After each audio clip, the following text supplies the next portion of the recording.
ఏమండి? ఎవరు కావాలండి? మనకంట మీ అబ్బాయినండి. మా అబ్బాయి పిలిస్తే ఉన్నాడు. మనకంట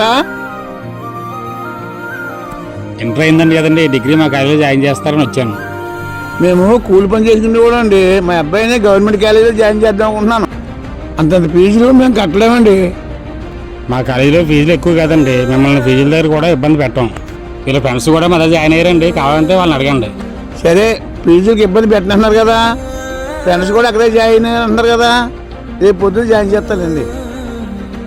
మేడం గారు, ఫీజులు పెండింగ్ లిస్ట్ బయట తీయండి ఒకసారి. ఇదిగోండి సార్, ఈ అబ్బాయి ఫస్ట్ టైం కట్టాడు, ఇంకా 2 టర్ములు కట్టాలి. ఒకసారి అబ్బాయిని పిల్లండి. నువ్వు ఒకటో రోజు ఫీజు కట్టావు, మిగతా 2 టర్ములు ఎప్పుడు కడతావు? అది కాదు సార్, ఒక 10 డేస్లో కట్టేస్తాను.